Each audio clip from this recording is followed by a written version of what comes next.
Pela Graça de hoje, nós temos a presença da cantora Cristina Duarte, cantora e pastora e cantora. Um trabalho maravilhoso que ela realiza. Temos também a cantora Pamela, e muito especial, ela é mãe atípica. Mãe atípica, ou seja, tem filho ou filha que carece de tratamento e acompanhamento extraordinário. Mesmo assim, ela não para de servir a Deus e o faz muito bem, sobretudo nesse particular. Ela é influência também, influenciadora no reino de Deus. Voltamos já já com esse programa.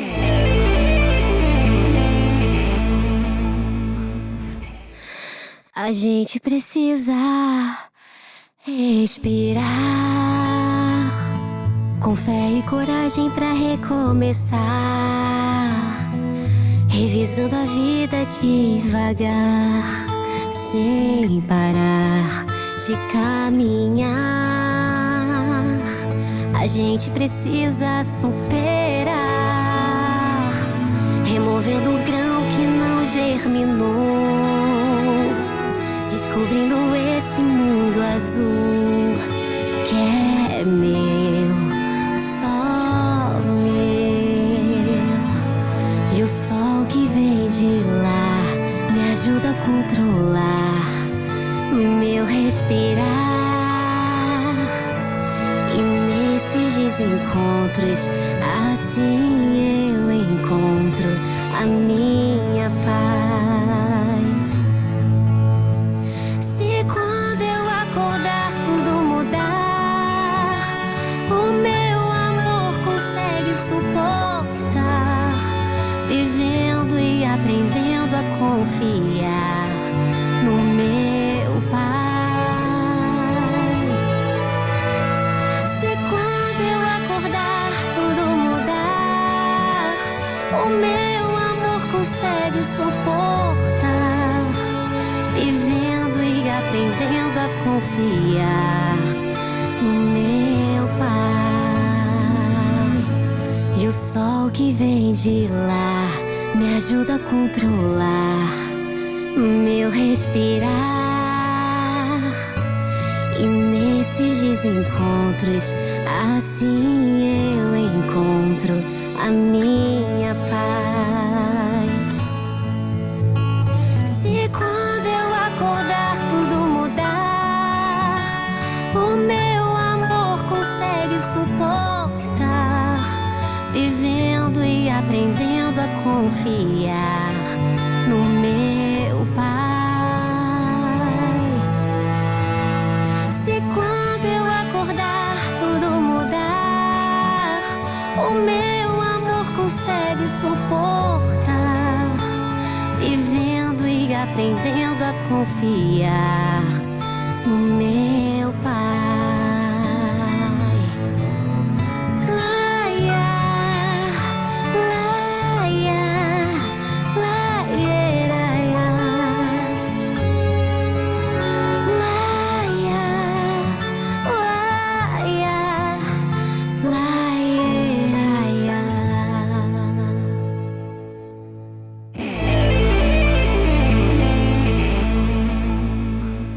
Aqui estamos com o programa Tudo Pela Graça, entrevistando uma querida irmã, uma colega, uma pastora, a pastora Cristina Duarte. Isso. Cristina, boa tarde, Boa tudo tarde, bem? meu pastor, Bem-vindo tudo aqui à bem? TV Agathos Play. Uma honra. É um lugar maravilhoso esse aqui, sabia? Maravilhoso. A parte da cidade é a melhor que tem. Não vale nada, mas é boa. Estamos juntos nessa Estamos visão. aqui. Pois bem. Pastora Ah. Cristina Duarte. Aqui está o seu livro, né? Meu livro. O Poder de um Chamado. Isso. Isso é algo que impactou a sua vida? Muito, porque há 32 anos atrás, quando Deus me chamou, uma coisa que eu não queria, né? E Ele é o Deus que convence, e Ele fez essa maravilha e deixou uma história, um legado. Eu não esperava, mas o Senhor fez essa maravilha para uma mulher que era improvável e não queria nunca nem passar na porta de uma igreja. E o Senhor me fez a minha história e escreveu a minha história para outras pessoas lerem também. Isso é muito bom. O bom mesmo, quando a gente olha para trás e vê que todos nós éramos improváveis mesmo, né? Não fosse a misericórdia de Deus, o que nós seríamos? Eu acho que eu me coloco como uma muito potencializada naquela que não tinha condições nenhuma. Tacava a pela nos crentes. para você ter uma ideia. Eu era muito ousada. A ousada é arbitrariamente Você ousada. guardou alguma pedra? Não guardei, não. Fiquem tranquilos, não guardei nada. Quando eu falo taquei pedra nos crentes, é no sentido de perseguir mesmo. Perseguir mesmo. Falar, mesmo. Eu trabalhava numa empresa, tinha uma crente lá chata pra caramba, inclusive ela tá no livro, eu a chamo de pequenininha, e ela me perturbava. Eu falei, você é feia, essa roupa sua é feia, esse coque seu é feio. E o Senhor me levou por essa linha para eu entender que Ele comanda. Uma mulher de escola de samba, uma mulher que não gostava. Toda uma história bem bonita aí que está escrita aí. Que coisa boa. Aham. Bom, a irmã também é cantora. Também. Cantora. É muito bom, né, cantar, né? É muito bom e assim, eu trabalhava numa empresa, eu creio que o Senhor veio muito assim na minha contramão para Ele poder fidelizar o chamado. Eu trabalhava numa empresa e eu vi os crentes cantando. E tinha hora que eu olhava assim, eu ficava, por quê? Eu achava aquilo uma mente muito fechada. E eu só saí dessa empresa depois que eu cantei também. Eu só saí dessa empresa depois que eu também cantei com uma crente lá. Então isso aí é uma história muito transformadora. Muito bonita também, sabe? É bonita. Por isso que eu falo, nós somos os improváveis, claro. Mas tem pessoas que são mais potencializadas como um Saulo, que nem para a igreja foi, Jesus não pegou ele na rua. Na marra, né? Na marra. Então, o do cavalo. O senhor me pegou dentro de um clube sambando muito com cigarrinho e a filha rainha do clube, eu ali, né? Me achando a tal. Me sentindo. Deus falou, peraí que eu vou tirar esse sentido e vou botar outro. Então essa é a minha história. Quantos filhos? 2 filhas, 3 netos, uma bisneta, um casamento de 48 anos de vida, um marido que tem menos de 10 anos de evangelho, eu com 32, então foi um processo muito difícil, doloroso até, mas com resultado muito positivo. Isso é muito bom. Serva do Altíssimo, com certeza, né? Isso. É mãe da Assembleia de Deus, pastora da Assembleia de Deus. Pastora da Assembleia de Deus. Lá em Duque de Caxias. Duque de Caxias, Assembleia de Deus Projeto Família. É ministério separado, ou é ministério independente. Independente. Independente. Né? Lá em Parque Lafayette. Parque né? Lafayette. Caxias é um mundo de igreja, né? Que tem igreja evangélica ali, quase que assombra, né? É só no meu pedacinho ali deve ter pelo menos umas 15, só naquele pedacinho. Mas a gente tem bastante amizade, bastante unidade, isso é muito bom. Isso é muito bom. Evangelizadora por excelência, eu sei disso. Dentro das cadeias, dentro de todos os lugares. Deus me fez assim. Aquilo que eu não queria, o Senhor me levou nesse caminho. Porque eu achava que aos meus olhos não tinha um jeito, foi a pessoa que Deus levou para dentro da cadeia para ver que quando Ele dá jeito, Ele dá mesmo. Deus não tem dificuldade, né, para resolver. A gente é que tem, a gente tem. A gente é que acha que Deus não pode, né? E quando digo a gente, não é a gente porque nós somos crentes em Cristo. É verdade. E olhamos para pessoas que são realmente um traste. Um traste. Uma coisa horrorosa. A palavra certa. Para esse não tem jeito. Não tem jeito. Costumamos dizer isso. Pois é, para esses que tem jeito. E Deus bota você lá para você ser o condutor do jeito. Porque eu, na época, tinha um programa de televisão, que era muito famoso, chamado Programa do Chacrinha, tinha lá uma mulata muito bonita. Quando eu ia para a escola de samba, que foi a primeira etapa da minha vida em relação a gostar de alguma coisa, eu ia com meu marido e tal, e eu imitava essa mulher dentro das escolas de samba, que ela era muito famosa, e eu tinha o sambar dela para poder me dar bem aos meus olhos.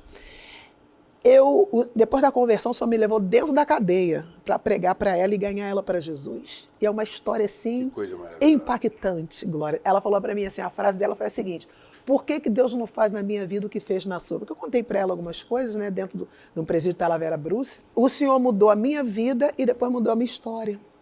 É assim que Deus faz com a gente, meu pastor. Pois é, minha irmã. Veja, vamos dar uma olhada lá em Jesus Cristo sendo crucificado. Amém. Tinha muitos criminosos por ali. Muitos. Ele foi jogado no meio de 2 caras que mereciam. Não valeu nada. Crápulo. A ponto de um deles reconhecer. Né? Isso é muito bom. É bom a gente reconhecer que a gente não vale nada mesmo. Perfeito. Porque aí Deus pode agir. Perfeito. Né? As pessoas se acham, Deus não pode agir. O que vai fazer? Se você já se acha bom, o que eu vou fazer com você? Deus não nada, né?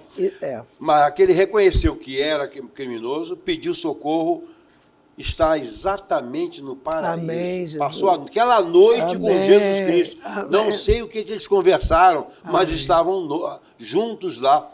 depois de ele morreu merecendo a morte. Merecendo a morte. É Deus que faz essas coisas, pega o improvável e transforma realmente num instrumento perfeito para realizar a obra dele.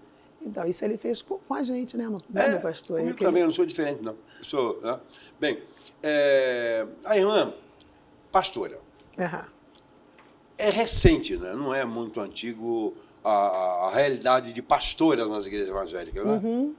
A irmã sofreu alguma restrição, algum embaraço, alguma, vou dizer perseguição, mas algum olhar estranho? Eu não posso dizer que sofri, não. Eu não sofri.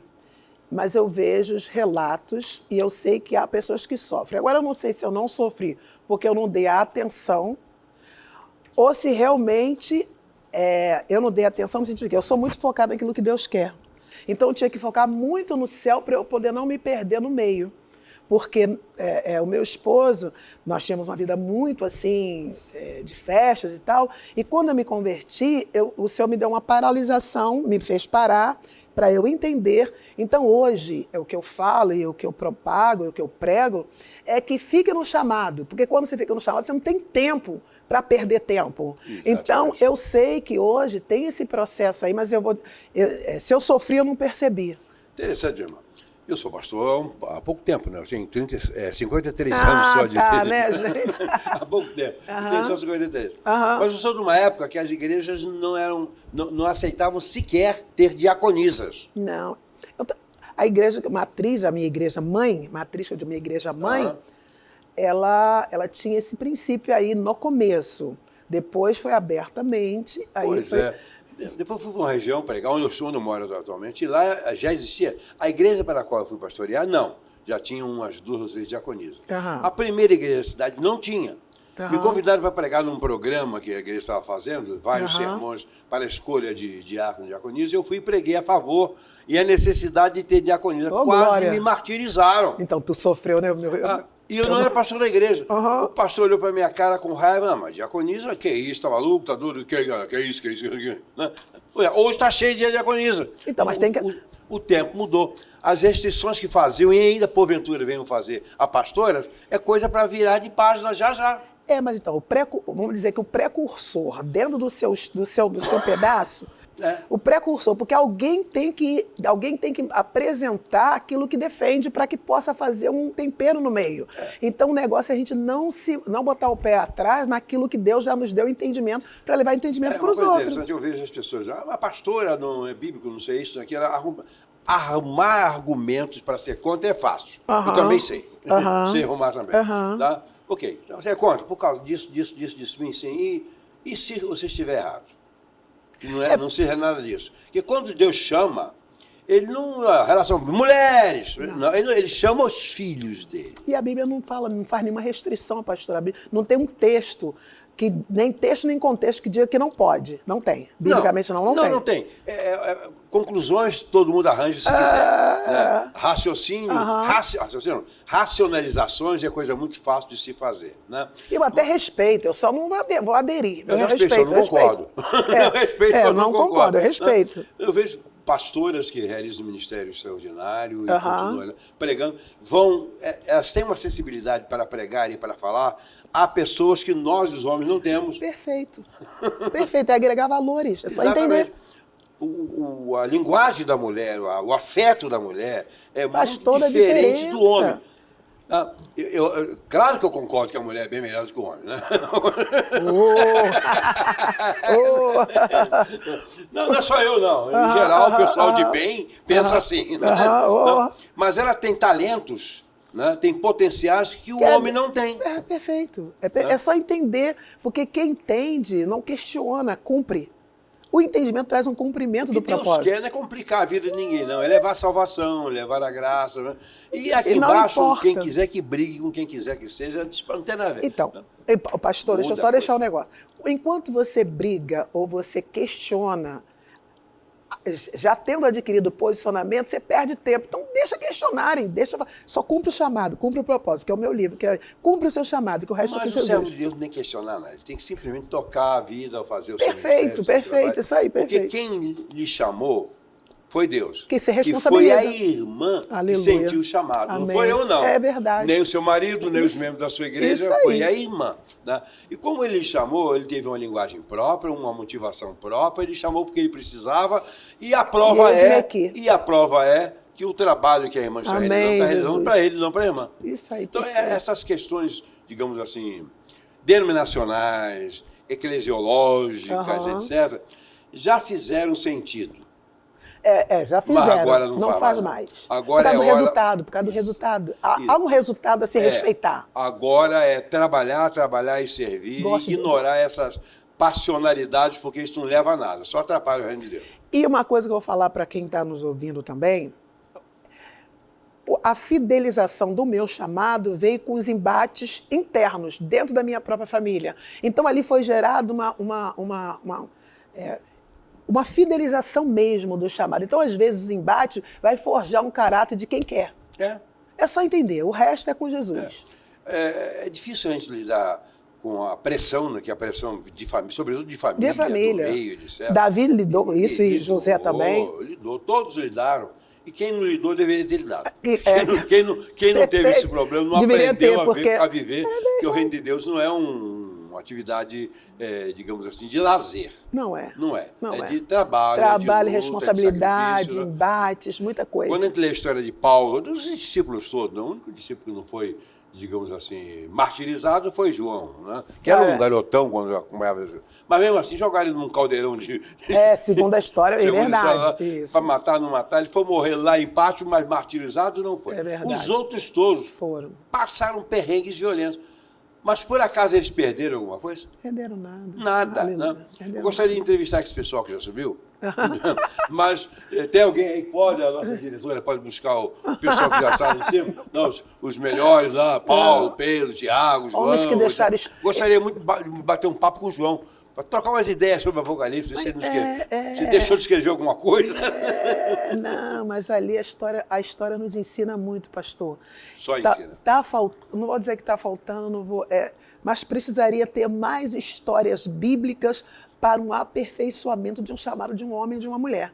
Porque a história bíblica, ela vai nos mostrar o caminho das pedras, na nossa cultura a gente vai falar isso, o caminho das pedras. Porque homens, Hebreus capítulo 11, traz o relato de homens que foram fiéis ao seu chamado, sem levar para um lado emocional, claro que é inerente do ser humano, mas o chamado não entra no emocional, senão destrói. Porque quando Jesus chamou Paulo, ele falou assim, olha, fala para ele, Ananias, o quanto ele vai padecer pelo meu nome. Primeira frase do chamado de Paulo, quando Ananias vai chamar, olha, fala para ele, glória a Jesus, o quanto ele vai padecer pelo meu nome. Então... Só brincando um pouquinho, eu acho que Jesus Cristo está querendo se vingar dele. Né? Vou mostrar para esse camarada para ver o que é bom para tosse e sem xarope. Mas o quê? Mas Deus fazia maravilhas pela mão de Paulo, de Saulo. Então pronto. Então a dor do chamado, às vezes não, ela é necessária, mas no lugar, glória a Deus, para quem está vivendo, o Senhor derrama um gozo, uma satisfação, maravilhas. Isso aí é que é... Pastora, fala, meu pastor. Não tem nada melhor do que servir a Deus. Não tem, não. Não tem nada melhor. Jesus, obrigada. Passa perseguições, por perseguições, por provações, por dores, passa. Mas, veja bem, as pessoas que sem seguir a Deus, sem seguir a Cristo, passam pelas mesmas coisas e muito mais. Muito mais. Pastora Cristina Duarte, foi muito bom entrevistar a irmã aqui, pastora lá em Caxias. Uma honra. Né? Do pastorado, somente a irmã? Ou da família? Eu, pastora Cristina Duarte, meu esposo Silas Duarte, minha filha, pastora Juliana Duarte. Também. Somos da mesma igreja, pastoramos duas igrejas. E todas servindo a Deus. Todas servindo a Deus.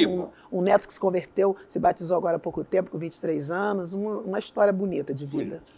Deus abençoe, irmã. Foi muito bom entrevistar a irmã, porque eu gosto disso. Sabe? Eu também. Eu gosto de coisas ousadas. Eu também. Eu gosto de coisas ousadas. Gente bonita, gente alegre, gente feliz, gente que não tem medo de nada. Já te amava, agora te amo mais. Falou gente bonita, só pode ser eu. Deus abençoe você, sua família. Deus abençoe, meu pastor. Uma honra, tá? Muito obrigado. Até a próxima, né? Que coisa boa. Uma honra. Ágatos TV é a nossa emissora.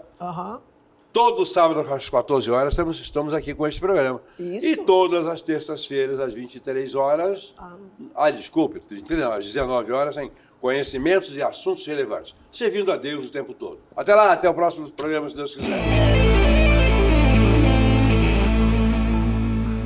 Estamos no fluido programa Tudo pela Graça, que vai ao ar todos os sábados, neste horário extraordinário da tarde e nesta emissora que nos enche o coração de alegria. E temos aquele bloco, a Bíblia livro por livro, com o pastor Joaquim de Paula Rosa, que nós sempre aprendemos, sempre assimilamos coisas maravilhosas, e ele, que é um homem que ama a Bíblia, ama a palavra de Deus, tem grande contentamento em fazer esse trabalho. Com os irmãos, pastor Joaquim de Paula Rosa, com o bloco A Bíblia livro por livro. Olá! Rede Ágatos, a rede para o bem, a cada sábado trazendo um tempo muito especial para o povo de Deus de fala portuguesa no Brasil em especial, mas também para as outras 15 nações ou localidades do mundo em que o nosso belíssimo idioma é falado. E dentro desse programa, o nosso presidente da nossa emissora, pastor, meu colega, há 54 anos de ministério, eu fui consagrado em dezembro de 71 ao ministério e ele em janeiro. Somos companheiros e temos caminhado ao longo desse tempo na vida evangélica do Brasil e nesses últimos anos Deus deu a graça a esse companheiro de ter essa emissora, a Rede Ágatos, Rede para o Bem, para abençoar o povo de Deus no Brasil e nos países de fala portuguesa. E dentro desse programa, particularmente a cada sábado, Tudo pela Graça, Deus me tem dado a alegria de caminhar com os nossos telespectadores na Bíblia, desde Gênesis até Apocalipse. Temos trabalhado durante vários meses, estamos chegando ao final do Velho Testamento com seus 39 livros. Hoje vamos trabalhar o livro de Obadias. Obadias, no Velho Testamento, é o menor livro, é um só capítulo. Assim como no Novo Testamento nós temos a terceira carta de João, que também é curtinha. Mas esse livro, ainda que de um só capítulo, no Velho Testamento, o que ele tem de pequeno em termos de letras, em termos de palavras, em termos de parágrafo, tem de grandeza em termos de seu conteúdo.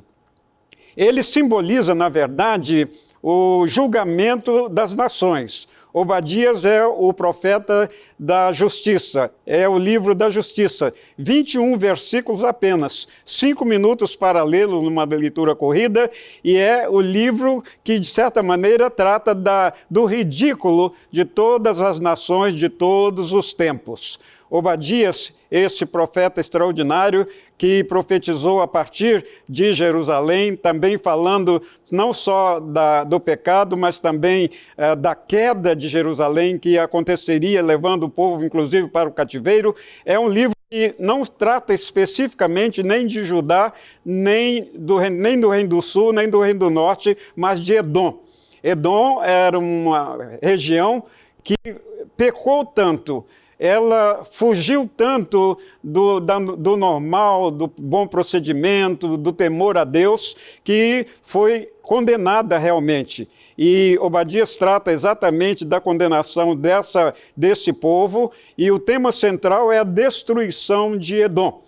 Isso nos leva a pensar que nós estamos caminhando também para um tempo em que as nações da terra comparecerão perante o Senhor para serem julgadas.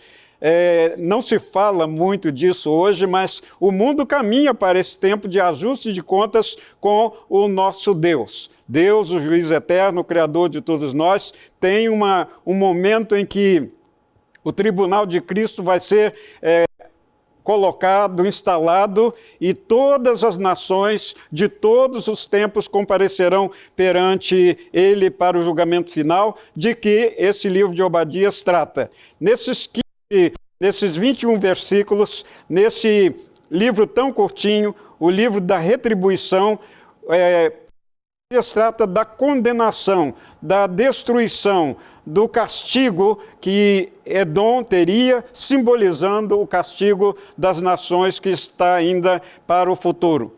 Cristo é visto nesse livro como o rei e juiz das nações. E os seres humanos são vistos nesse livro, particularmente através de Edom, correndo um grande perigo.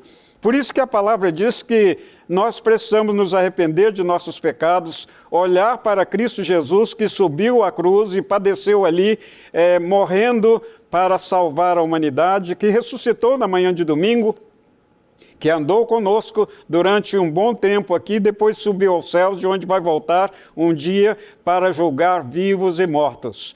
A nós que pertencemos a Deus, que andamos com Cristo, que seguimos a Cristo, que amamos a Bíblia Sagrada, esse livro de Obadias é um livro realmente extraordinário, que devemos prestar atenção. Tanto assim que o verso-chave desse livro de Obadias está no verso de número 15, dos 21 versículos, que diz: porque o dia do Senhor está prestes a vir sobre todas as nações. Como tu fizeste, assim se fará contigo, o teu mal feito tornará sobre a tua cabeça. O pecado de cada pessoa, o pecado de cada família, o pecado de cada povo, o pecado de cada nação será trazido diante dela no dia do juízo. Por isso que esse livro está aconselhando a todos a buscar a Deus enquanto se pode achar, enquanto o tempo da graça está aberto. Tudo pela graça, a graça de Deus mediante nosso Senhor e Salvador Jesus Cristo, que quer nos dar a vida eterna e não a condenação eterna, como aconteceu com Edom, um símbolo do julgamento final de todas as nações. Praz aos céus que você que está me ouvindo agora, que ainda não tem Jesus como seu Salvador pessoal, possa se arrepender dos seus pecados, aceitar Cristo como seu Salvador pessoal. E nós que pertencemos a Cristo, bem fazemos em buscar a santificação, em cumprir o propósito de Deus na nossa vida, em oferecer a nossa vida como sacrifício vivo, santo e agradável a Deus para fazer a boa vontade dEle. Que Deus, portanto, nos abençoe, que Deus abençoe a nossa rede Ágatos, a rede para o bem, que Deus abençoe cada um de nós, para que vivamos para o bem, fazendo o bem e, sobretudo, proclamando a palavra de Deus para que as pessoas não sejam condenadas, mas salvas e habitem os céus de Deus, onde Ele tem preparado uma morada para cada um de nós. Graça e paz a todos. Até o próximo programa. Ok? Conosco a cantora Pamela, da Graça Music, né? Tudo Moça bem. bonita, canta maravilhosamente Obrigada. bem. 12 álbuns, são mais de 12, né? Mais de 12, eu sou da época do CD, né? Da época, tinha Eu o CD. peguei um LP ainda. Pegou LP? Peguei LP, eu só tenho cara de long nova. play, né? Interessante, começou com o disco vinil de 2 músicas, 2 lados só. Depois passaram para 4. Exato, lado A, lado B. Depois veio o long play com 6 de 6, com 12, por aí. Isso. Não, Bem, eu já peguei a época que eram 12. 12, né? E foi só um, que foi meu primeiro independente, depois eu já fui pro CD. Então você passou dos 25 anos. Passei, eu tô Então não conta o com resto. 30 e não. poucos. Só nisso, brincadeira. Né? Mas você teve uma indicação para o Grammy Latino no ano 2007, né? Eu gravei... Foi muito engraçado essa indicação, assim, porque não foi nada programado. A gravadora, na época, a MK Music, me chamou para poder fazer uma gravação em espanhol dos meus maiores sucessos, porque a academia havia aberto essa indicação, né, de melhor álbum cristão em língua hispana. E eu fui a primeira brasileira a concorrer numa categoria internacional. Então, foi uma indicação, eu não ganhei o Grammy, mas só o fato de estar ali com Marcos Witt, com Amy Grant, com aquela galera ali que eu sempre escutei a minha adolescência, foi uma experiência muito legal. A mesma coisa foi comigo. O dia que eu estive com o Sérgio Chapelin, trabalhando com ele numa programação, fiquei famoso. Tá vendo? Tá vendo? É fato. É assim, e foi uma experiência incrível ir para Las Vegas e ganhar lá a premiação pelo álbum ser indicado. Eu produzi com um porto-riquenho, modéstia à parte, o espanhol estava impecável, então, para entrar na categoria internacional. Então, foi uma das melhores experiências da minha vida. Falar, o brasileiro que fala português, falar o espanhol impecável, é possível, você conseguiu. Agora, para o espanhol falar o português impecável, é impossível. É sofrido. Eles são terríveis, mas tem uma dificuldade danada. Bem, você tem hoje 2.200, quase 3.000 seguidores no trabalho que você faz, né? No seu estilo de vida, etc. E tem o projeto Pamela Studio Session, né? Isso, Pamela Studio Session, que foi um comemorativo 20 anos de carreira do meu ministério, e nós refizemos arranjos, uma nova roupagem, e foi também um trabalho incrível, com 15 músicas. Foi difícil selecionar 15 músicas ao longo desses 20 anos. Há uma grande possibilidade, quase certa, absolutamente certa, só se o mundo acabar hoje que não vai acontecer. Você terá um programa aqui na Rede Agros, não é? Yes.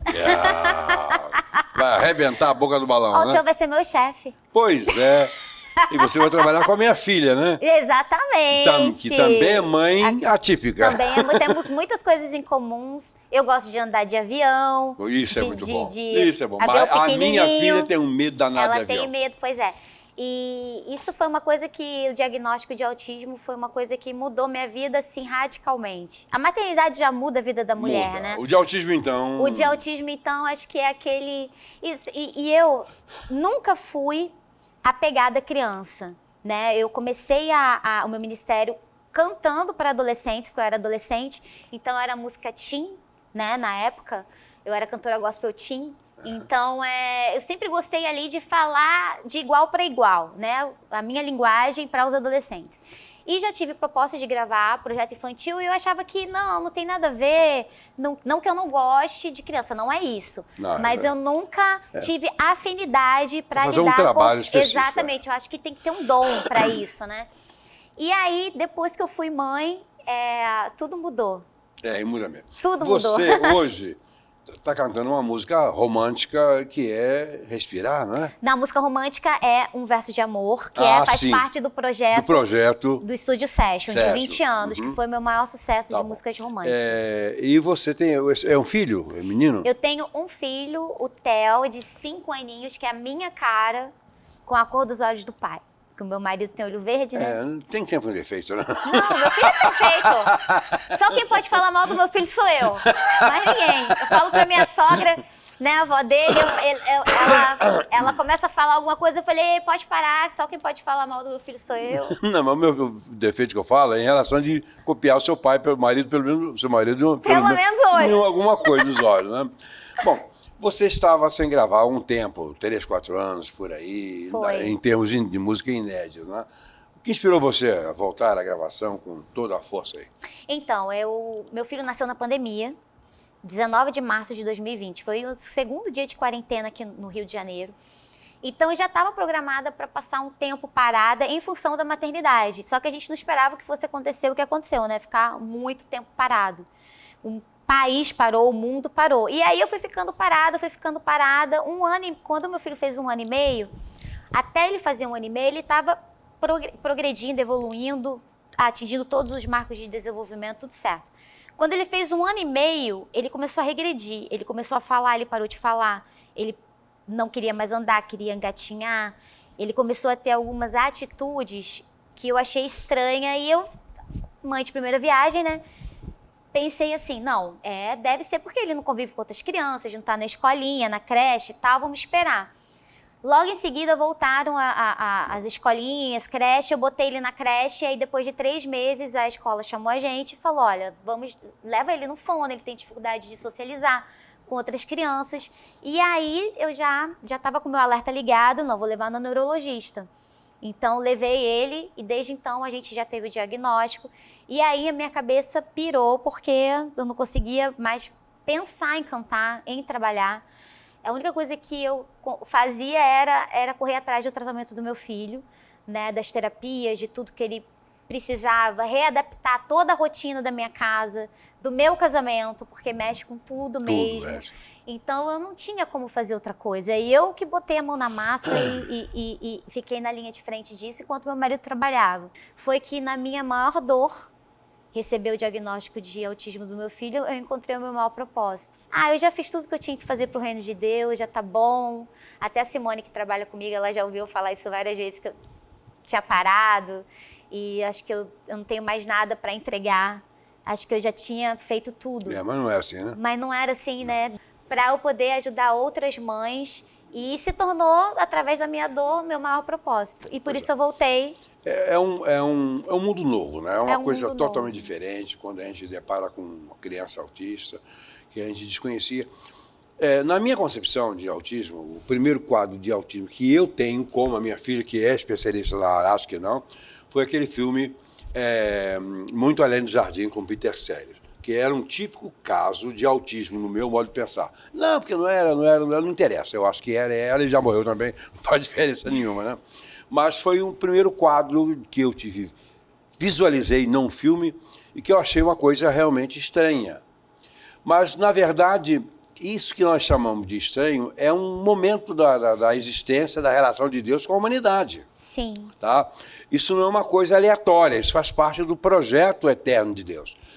Quantas dessas crianças autistas que têm condições de ser alcançadas para Jesus não seriam se ela não fosse autista? Exato. Né? Então, o trabalho que vocês fazem, você e a Cláudia, que a minha filha faz, né? E outros tantos fazem, as igrejas estão cheias, quantas crianças autistas tem? Sim. Aquilo ali não é uma maldição, pelo contrário, é um jeito que Deus tem de abençoar a criança e aos pais e ao meio.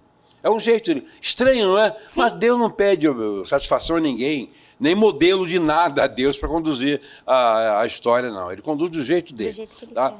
Eu tenho um neto autista, possivelmente 2. Hoje, o espectro é muito variado. Muito. Muito, né?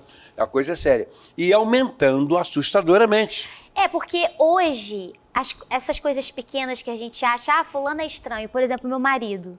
Meu marido, ele tem toque, que fala que é toque, né? Com organização. Não pode tirar nada do lugar. Eu também tenho, mas de esculhambação. Você tem que ver como é que é a minha... Ele não tem... Ele, por exemplo, ele é músico, um excelente músico, ele aprendeu tudo sozinho. Então, com certeza, ele é autista. Só que na época dele, não tinha esse diagnóstico. Não, eu para aprender Hoje, reco não aprendi até hoje. Você tá vendo? Então, o meu filho com 5 anos de idade sabe ler. É outra então, coisa. a outra gente história. não sabe, né? O hiperfoco, essa coisa do hiperfoco. Tem muita gente que a gente passou desapercebido pela vida e agora que a gente vê, era autista. Diagnósticos chegando em pessoas adultas. Tem diagnóstico que fez pós-morte. Ih, fulano que veio, já morreu, era autista e era. E se achava o camarada estranho, diferente, esquisito. Né?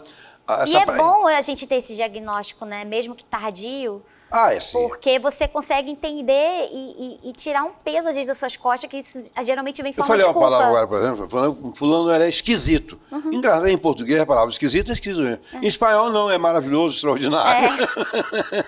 São coisas curiosas. Verdade. Né? E o meu filho, no caso, o meu diagnóstico foi precoce, o que é o ideal hoje. Então, você que é mamãe que está assistindo a gente, papai, tia, vovós, que vê alguma coisa diferente no seu filho, diferente das outras crianças típicas, olha, gente, não tenha medo, porque a gente fica com medo, eu tinha medo de receber o diagnóstico. Mas a melhor coisa que eu fiz foi aceitar, superar, né, que é isso que fala na minha música que eu lancei agora, Respirar, e vivendo um dia de cada vez e respirar. Porque um diagnóstico não define ninguém.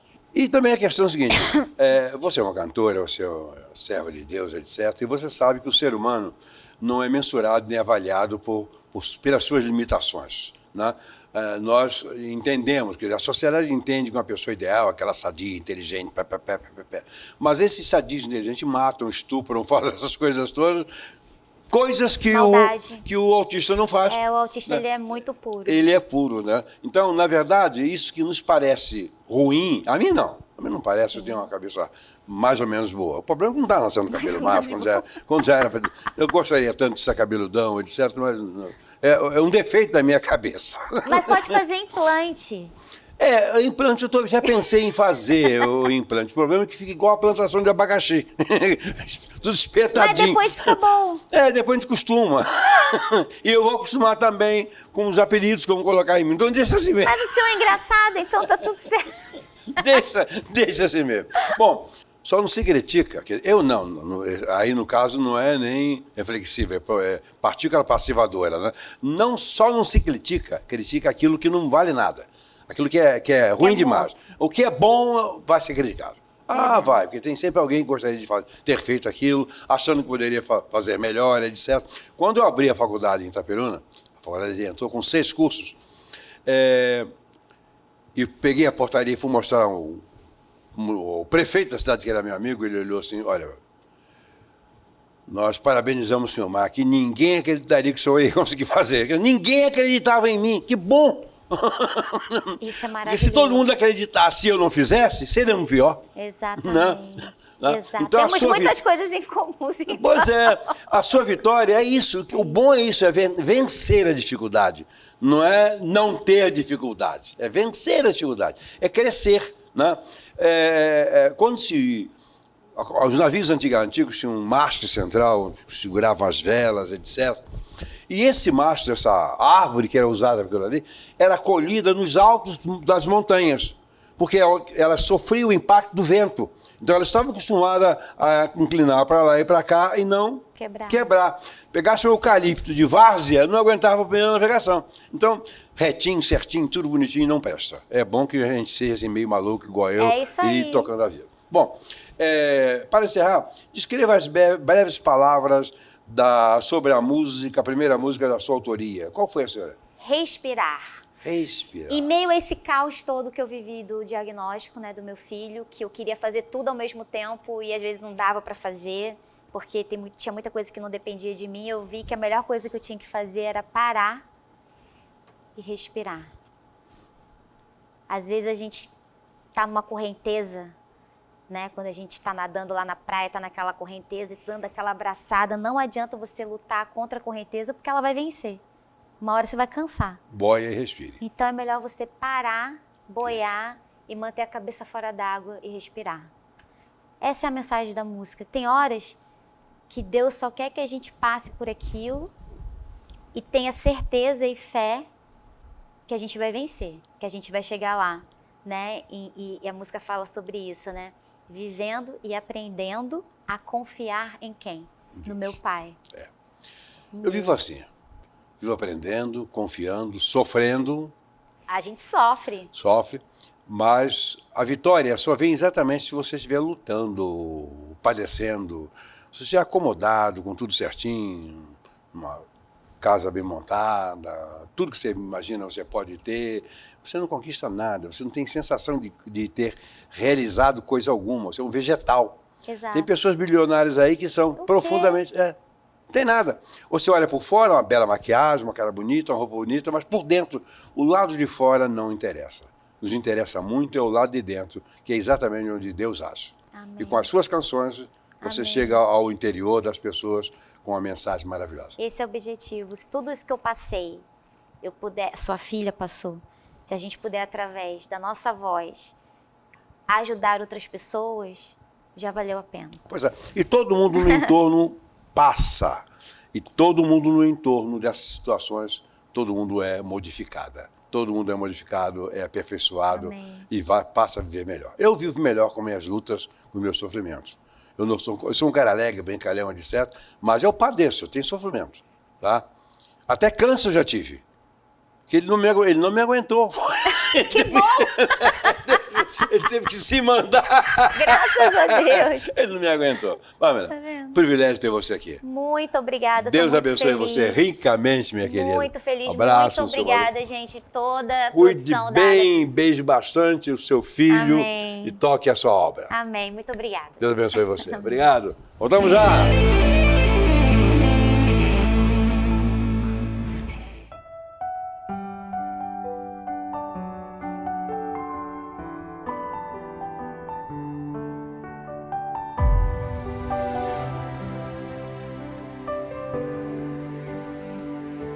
Me lembro bem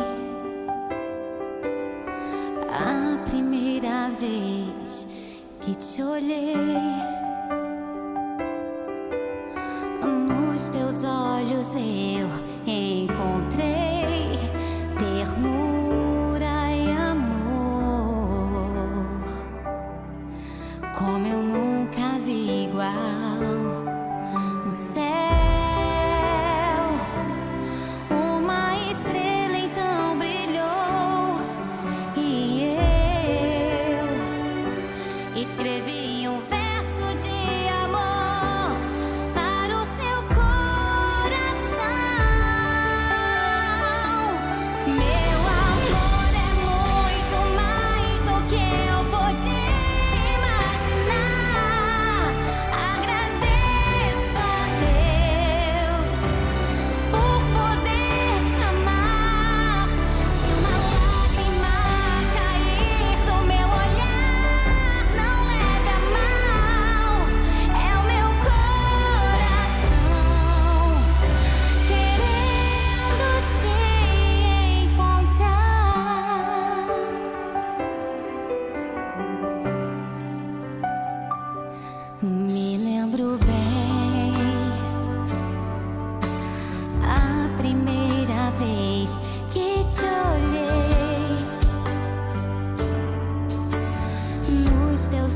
ternura e amor,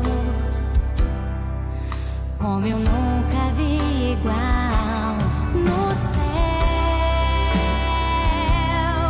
Uma estrela então brilhou e eu escrevi um verso de amor para o seu coração. Meu amor é muito mais do que eu podia imaginar. Agradeço a Deus por poder te amar. Se uma lágrima cair do meu olhar, não leve a mal. É o meu coração querendo te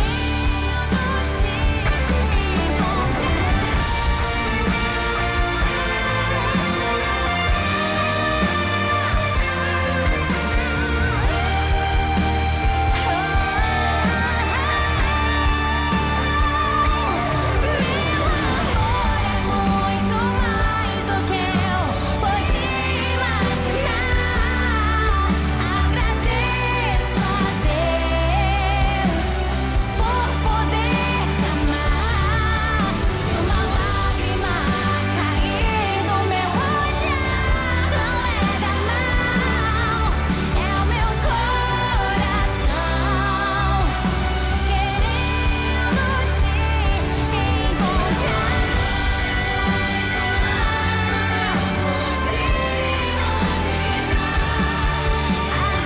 Agradeço a Deus por poder te amar.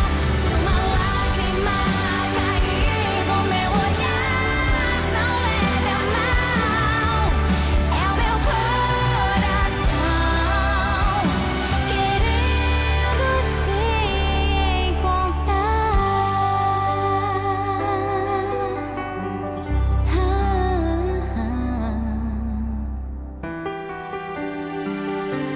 Me lembro bem.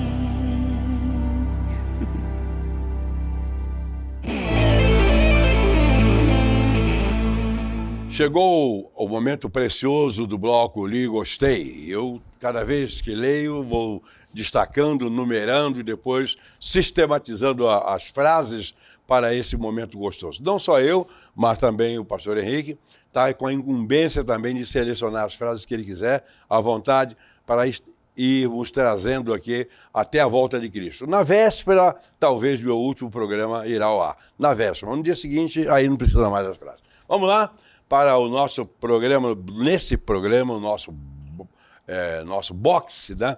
Nosso momento de frases interessantes. Do Li Gostei. Vamos lá. O mundo quer ser enganado. Kierkegaard. Quer mesmo? Lamentavelmente que é, Sim, né? é. As pessoas não querem ouvir a verdade, né? E é interessante, né? Porque o Kierkegaard, eu gosto muito do Kierkegaard, morreu precocemente, morreu aos 39 anos. Muito né? novo.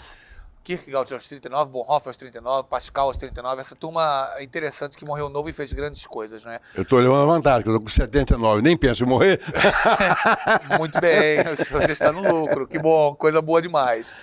O Kierkegaard, ele teve uma experiência muito dramática, porque ele viu o pai se suicidar quando ele ainda era novo, com o peso de ter amaldiçoado Deus. O pai dele, de uma determinada tradição religiosa, amaldiçoou Deus, sentiu um peso dele mesmo em algum momento e tirou a própria vida. O Kierkegaard, ele cresce à sombra disso e parece que nas obras do Kierkegaard essa melancolia ela está sempre presente, a ponto dele chegar a fazer uma afirmação dessa, mas que não deixa de ter razão. Ele tinha uma percepção muito grande do mundo. Tinha, sim. O mundo quer ser enganado. Muito jovem para pensar tão bem e tão profundamente.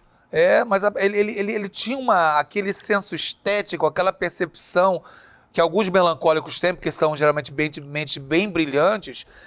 E lamentavelmente a gente vê como, por exemplo, uma vez eu fui numa conferência de um pensador muito interessante, contemporâneo, há uns 10 anos atrás, e ele fez uma pergunta retórica. Ora, por que mesmo nós falando a verdade, pregando o evangelho, falando da escritura o que é certo, o que vier diferente, mesmo sendo verdade, ele não aceita?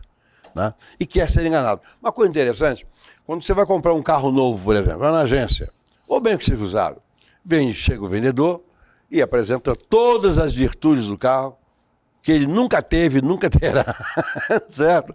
Os usados, então, tá novinho, tá perfeito. E quem vai comprar se agrada disso. Você sente segurança nas mentiras que estão sendo contadas. É verdade. É verdade. E o olho do boi, o olho do dono engorda o boi. Engorda, né? o boi. Ele Mais do que valoriza. nunca. E aí ele sabe onde pegar ali. Há uma pesquisa que eu li antes de comprar os 2 últimos veículos, não é? De que os vendedores de agência, eles amam quando vai um casal, porque a tendência do esposo ser influenciado por ela determinantemente na compra do veículo, estatisticamente, é avassaladora. Ou seja, ela influencia ele, às vezes parece realmente também que cai nessa máxima que o mundo, ele deseja ser iludido. Eu penso que hoje, principalmente nesse mundo tão virtualizado, mas mesmo assim os camaradas ainda têm milhões de seguidores, pastor Heitor. Como se explica um negócio desse? Somente Kierkegaard. A explicação é essa. É verdade. Né? As pessoas querem ser enganadas. Isso você vê na política. Políticos corruptos, que a gente sabe que é safado, ladrão, não tem nada que preste. Ou seja, comparando com muitos dos criminosos que estão soltos por aí, eles ganham, eles são mais eficientes na prática do crime, das ruindades, e, no entanto, ele vem eleição, vai eleição, eles estão sempre ganhando. O que esse povo é? Sempre ganhando e não apresentando o resultado, o produto, às vezes nenhum projeto sequer. Que as pessoas votam naquilo que os indivíduos, que as pessoas demonstram ser, gostariam de ser, né? Se vem todo mundo falando mal do camarada, ele vem não, mas nada disso, com aquele semblante bonito, etc, etc. Ele convence, porque o povo quer ser enganado. Porque as pessoas acreditam muito na imagem, não é? Elas vão muito na imagem e não na essência. Não olham aquilo que Jesus mandou, sendo ele onisciente, conhecedor de todas as coisas, já disse, olha os frutos. Pelos frutos você vai conhecer essa árvore. O político vive da exibição, da imagem, do que as pessoas pensam dele ou do que as pessoas gostariam que ele fosse. Elas cristalizam isso aí, tornam essas coisas paradigmas e votam. Eles não se preocupam com a idoneidade, não. É quase que uma cegueira coletiva, né? E aí o mundo acaba querendo ser iludido. Porque a gente, às vezes, olha para regimes atrozes ao redor do mundo. Por exemplo, no período da Segunda Guerra, a gente pergunta como é que o povo acreditou nessa ladainha desses discursos. Porque o povo, muitas vezes, quer ser iludido e o político manipula falando aquilo que o povo quer ouvir. Eles conhecem todas as manhas da manipulação e o povo se deixa gostosamente enrolar, enganar. Né? A próxima frase linda aqui. Quanto mais você fala, maior a possibilidade de dizer uma besteira. Está no livro As 48 Leis do Poder. Quanto mais você fala, maior a possibilidade de dizer uma besteira. O tolo de boca calada, ele pode ser tomado por sábio, não é? Tem um atual senador nosso que disse isso sobre um outro jogador de futebol, de certa forma, causou uma controvérsia, né? Mas é uma verdade. Provérbios diz isso, né? Na multidão de palavras não falta transgressão, mas o que modera os seus lábios prudente não é? Mas é um desafio a gente conseguir, a gente tem a chave, mas conseguir fechar essa matraca... Impressionante, né? Às vezes eu me surpreendo falando, e por que eu estou falando? Por que eu estou emitindo pensamentos, ideias a respeito disso? Eu não estou levando vantagem nenhuma, tampouco estou convencendo, eu só estou me exibindo. Tiago diz que é difícil a gente controlar, e isso incendeia, essa linguinha aqui tem um poder incendiário enorme, maior do que qualquer bomba atômica que tem por aí. Muito pior. Muito pior. Eu gosto de uma citação de Beth Tapscott, quando ela propõe, e lá em Rondonópolis, onde nós servimos há alguns anos atrás, eu trabalhava isso principalmente com as crianças. Criança memória boa para gravar, que a palavra que sai de você tem que passar por 3 portas. Primeira porta, é gentil. Segundo, é necessário. Terceiro, é verdade. Se passar por essas 3 portas, ela pode ser falada. Mas a gente pensa nessas 3 portas? Não, a gente não pensa. É um desafio. O Karl Bonhoeffer teve 7 filhos, um deles foi o bem conhecido Dietrich Bonhoeffer, e ele colocou uma regra na casa. Só podia falar em casa o filho que justificasse cada palavra que falasse. Seguiram isso à risca, e não à toa que o Bonhoeffer também, mesmo morrendo precocemente, também morreu aos 39, martirizado por Hitler. Ele parece que quando escreveu o seu Discipulado, Tentação, tantos outros livros, Escolhidas mesmo, com cuidado. com cuidado, por todo um hábito familiar que ele já tinha, né? Sêneca traz um conselho dizendo, olha, a palavra que está dentro de ti é tua serva, mas a palavra que saiu de ti torna-te tua senhora. Esse é o problema da multidão de palavras. A gente se torna escravo daquilo que a gente Escravo, fala. Falar demais. Quem fala demais dá bom dia, cavalo. É uma frase, talvez não seja tão sábia, mas acaba. Não, né? mas expressa sabedoria, né? Expressa sabedoria. Porque o quê? Você vai dar um bom dia ao cavalo. O cavalo diz, oi, tudo bem? Mas não E vai. é complicado a É gente muito manter complicado. a nossa boca fechada, falar mais precisamente. Agora é um exercício que a gente pode tentar trabalhar até o final da vida, né? A gente precisa, né? Realmente quem fala pouco e pensa muito tem pouca chance de cometer erros. Mas cada um tem. A fala, a verbalização é coisa da oralidade, é coisa da estrutura da personalidade. E a gente vai ter que lidar com esse pequeno defeito. Né?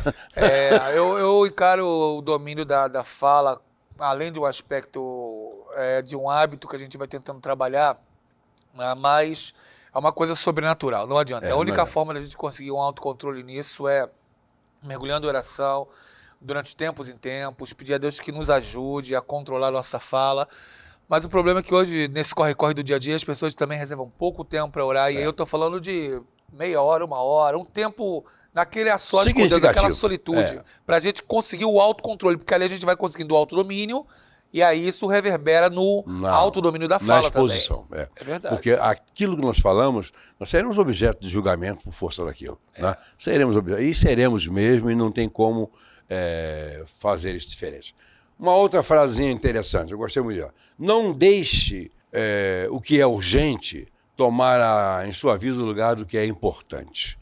Urgente não pode tomar o lugar na sua vida do que é importante. Foi Charles Hamilton. A gente é levado pelas urgências do dia a dia. Mas as urgências são importantes? Uma boa pergunta, né? O que é importante, mas não é urgente, você agenda. Então, tem toda uma matriz para trabalhar com isso. Tudo bem, a gente sabe que tem a matriz, a gente faz o curso pastor Heitor, a gente ganha certificado, mas e para administrar essa agenda no dia a dia? O imediatismo domina nossas relações, nossas palavras. Veja bem, os filósofos escreveram coisas maravilhosas, ideias maravilhosas, mas localize, cite um filósofo bem-sucedido na vida.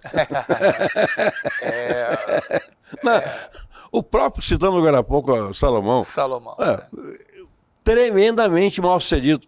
É verdade. Claro que todas as bobagens que ele fez não apagaram as verdades que ele disse. Não.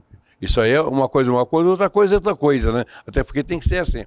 Mas a verdade é que os filósofos normalmente acabaram jovens, não realizaram nada além daquilo que escreveram, embora isso seja muito importante, mas não foram bem-sucedidos como pessoas, digamos assim, aconselháveis ou aconselhadas. Não foram. E é um caminho que suscitou uma verdade fundamental que, às vezes, principalmente os universitários esquecem, pastor Heitor, porque quando o universitário é apresentado a uma nova forma de pensar, seja ela filosófica, sociológica, pedagógica, e se encanta, porque o professor muitas vezes tem um poder de encantar, e às vezes esse encanto ele é mesclado com um canto de sereia. Então, nenhum erro na sua palavra e na sua vida. Essa proposta é vital, pastor Heitor. Veja bem, o pai do socialismo, né, famoso, né, que é o ídolo, o deus do socialismo, viveu miseravelmente a vida toda, não fez coisa nenhuma, e tem ídolos no mundo inteiro. E fora os percalços aí ao longo da vida, porque moralmente ele era um fracasso absoluto. E aí o pessoal vem e pega isso como verdade absoluta. Então, muitas vezes é a falta de conhecimento, às vezes a ignorância, só que eu também não quero utilizar isso como desculpa não, pastor Heitor. Às vezes eu também acho que é dureza de coração.